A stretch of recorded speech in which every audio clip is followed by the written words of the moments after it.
Before you were born, long before fairy tales were written down in books, stories like this one were whispered from one generation to the next. Tales of kings, forests, and strange fates that could change with the flap of a bird's wing. Tonight, we open one such tale from the Brothers Grimm. The 12 Brothers, first published in 1812 in their original collection of German folk tales, this story carries the timeless weight of sacrifice, loyalty, and love, wrapped in a mystery that begins with a royal decree and 12 brothers destined to vanish. Imagine this: a king so desperate for a daughter, he vows that if one is born, his 12 sons must die. Why would a father make such a vow? What kind of curse might be unleashed? And how far would a sister go to save the brothers she never knew? Settle in close, dear listener, and let the story unfold.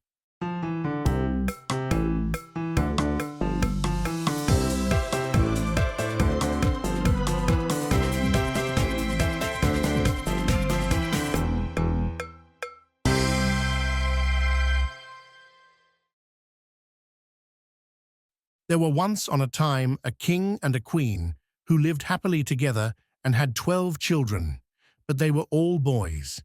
Then said the king to his wife, "If the 13th child, which thou art about to bring into the world, is a girl, the 12 boys shall die, in order that her possessions may be great, and that the kingdom may fall to her alone."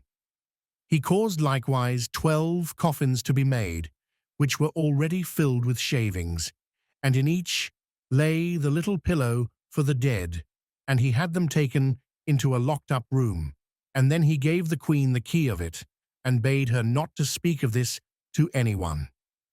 The mother, however, now sat and lamented all day long, until the youngest son, who was always with her, and whom she had named Benjamin, from the Bible, said to her, "Dear mother, why art thou so sad?" "Dearest child," she answered, "I may not tell thee." But he let her have no rest until she went and unlocked the room, and showed him the 12 coffins ready filled with shavings. Then she said, "My dearest Benjamin, thy father has had these coffins made for thee, and for thy 11 brothers, for if I bring a little girl into the world, you are all to be killed and buried in them." And as she wept while she was saying this, the son comforted her and said, "Weep not, dear mother, we will save ourselves and go hence." But she said, "Go forth into the forest with thy 11 brothers, and let one sit constantly on the highest tree which can be found, and keep watch, looking towards the tower here in the castle.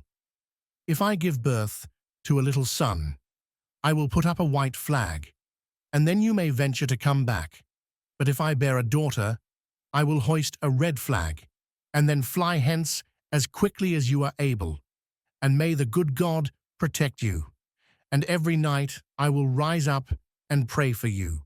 In winter, that you may be able to warm yourself at a fire, and in summer, that you may not faint away in the heat." After she had blessed her sons, therefore, they went forth into the forest.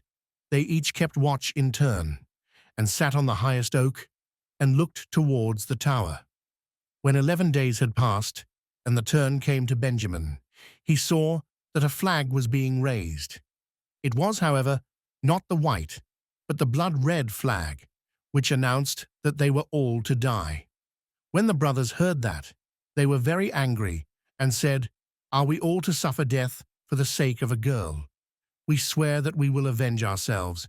Wheresoever we find a girl, her red blood shall flow." Thereupon, they went deeper into the forest, and in the midst of it, where it was the darkest, they found a little bewitched hut, which was standing empty. Then said they, "Here we will dwell. And thou, Benjamin, who art the youngest and weakest, thou shalt stay at home and keep house. We others will go out and get food." Then they went into the forest and shot hares, wild deer, birds and pigeons, and whatsoever there was to eat. This they took to Benjamin, who had to dress it for them in order that they might appease their hunger. They lived together 10 years in the little hut, and the time did not appear long to them. The little daughter which their mother the queen had given birth to was now grown up. She was good of heart and fair of face, and had a golden star on her forehead. Once, when it was the great washing, she saw 12 men's shirts among the things, and asked her mother, "To whom do these 12 shirts belong? For they are far too small for father." Then the queen answered with a heavy heart, "Dear child, these belong to thy 12 brothers." Said the maiden, "Where are my 12 brothers? I have never yet heard of them." She replied, "God knows where they are. They are wandering about the world." Then she took the maiden and opened the chamber for her, and showed her the 12 coffins with the shavings and pillows for the head. "These coffins," said she, "were destined for thy brothers, but they went away secretly before thou wert born." And she related to her how everything had happened.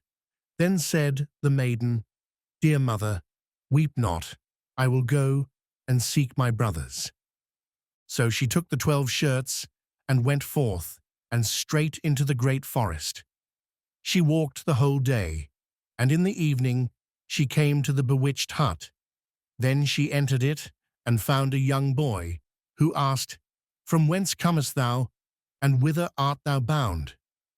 And was astonished that she was so beautiful, and wore royal garments, and had a star on her forehead. And she answered, "I am a king's daughter, and am seeking my 12 brothers, and I will walk as far as the sky is blue until I find them." She likewise showed him the 12 shirts which belonged to them. Then Benjamin saw that she was his sister, and said, "I am Benjamin, thy youngest brother." And she began to weep for joy, and Benjamin wept also, and they kissed and embraced each other with the greatest love. But after this he said, "Dear sister, there is still one difficulty. We have agreed that every maiden whom we meet shall die, because we have been obliged to leave our kingdom on account of a girl." Then said she, "I will willingly die, if by so doing I can deliver my 12 brothers." "No," answered he, "thou shalt not die. Seat thyself beneath this tub until our 11 brothers come, and then I will soon come to an agreement with them." She did so, and when it was night, the others came from hunting, and their dinner was ready. And as they were sitting at table and eating, they asked, "What news is there?" Said Benjamin, "Don't you know anything?" "No," they answered. He continued, "You have been in the forest, and I have stayed at home, and yet I know more than you do." "Tell us then," they cried. He answered, "But promise me that the first maiden who meets us shall not be killed." "Yes," they all cried, "she shall have mercy, only do tell us." Then said he, "Our sister is here." And he lifted up the tub, and the king's daughter came forth in her royal garments with the golden star on her forehead, and she was beautiful, delicate, and fair.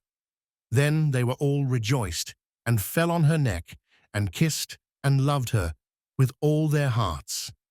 Now she stayed at home with Benjamin, and helped him with the work. The 11 went into the forest, and caught game, and deer, and birds, and wood pigeons, that they might have food, and the little sister and Benjamin took care to make it ready for them. She sought for the wood for cooking, and herbs for vegetables, and put the pans on the fire, so that the dinner was always ready when the 11 came. She likewise kept order in the little house, and put beautifully white clean coverings on the little beds, and the brothers were always contented and lived in great harmony with her. Once on a time, the 2 at home had prepared a beautiful entertainment, and when they were all together, They sat down and ate and drank and were full of gladness. There was, however, a little garden belonging to the bewitched house, wherein stood 12 lily flowers, which are likewise called students. She wished to give her brothers pleasure, and plucked the 12 flowers, and thought she would present each brother with one, while at dinner. But at the self-same moment that she plucked the flowers, the 12 brothers were changed into 12 ravens, and flew away over the forest, and the house and garden vanished likewise. And now the poor maiden was alone in the wild forest. And when she looked around, an old woman was standing near her, who said, "My child, what hast thou done? Why didst thou not leave the 12 white flowers growing? They were thy brothers, who are now for evermore changed into ravens." The maiden said, weeping, "Is there no way of delivering them?" "No," said the woman, "there is but one in the whole world, and that is so hard that thou wilt not deliver them by it, for thou must be dumb for 7 years, and mayst not speak or laugh. And if thou speakest one single word, and only an hour of the 7 years is wanting, all is in vain, and thy brothers will be killed by the one word." Then said the maiden in her heart, "I know with certainty that I shall set my brothers free," and went and sought a high tree, and seated herself in it, and span, and neither spoke nor laughed. Now it so happened that a king was hunting in the forest, who had a great greyhound, which ran to the tree on which the maiden was sitting, and sprang about it, whining and barking at her. Then the king came by, and saw the beautiful king's daughter with the golden star on her brow, and was so charmed with her beauty that he called to ask her if she would be his wife. She made no answer, but nodded a little with her head. So he climbed up the tree himself, carried her down, placed her on his horse, and bore her home. Then the wedding was solemnized with great magnificence and rejoicing, but the bride neither spoke nor smiled. When they had lived happily together for a few years, the king's mother, who was a wicked woman, began to slander the young queen, and said to the king, "This is a common beggar girl whom thou hast brought back with thee. Who knows what impious tricks she practices secretly? Even if she be dumb and not able to speak, she still might laugh for once. But those who do not laugh have bad consciences." At first the king would not believe it, but the old woman urged this so long and accused her of so many evil things, that at last the king let himself be persuaded and sentenced her to death. And now a great fire was lighted in the courtyard in which she was to be burnt, and the king stood above at the window and looked on with tearful eyes, because he still loved her so much. And when she was bound fast to the stake, and the fire was licking at her clothes with its red tongue, the last instant of the 7 years expired. Then a whirring sound was heard in the air, and 12 ravens came flying towards the place, and sank downwards, and when they touched the earth, they were her 12 brothers, whom she had delivered. They tore the fire asunder, extinguished the flames, set their dear sister free, and kissed and embraced her. And now as she dared to open her mouth and speak, she told the king why she had been dumb and had never laughed. The king rejoiced when he heard that she was innocent, and they all lived in great unity until their death. The wicked stepmother was taken before the judge, and put into a barrel filled with boiling oil and venomous snakes, and died an evil death. And so, with patience, love, and quiet strength, the sister saved her 12 brothers, proving that even the heaviest curses can be undone by the light of devotion and the power of sacrifice. The 12 Brothers is a tale of fierce loyalty and quiet courage, a reminder that the bonds of family can endure silence, suffering, and even spells cast in anger. Like many grim tales, it reminds us that the road to happiness is not always easy, but for those who walk it bravely, even silence can speak volumes. As always, if you enjoyed this story, make sure to like and subscribe so you never miss a moment of magic. And don't forget, come back soon for more timeless tales right here at Grandma's house.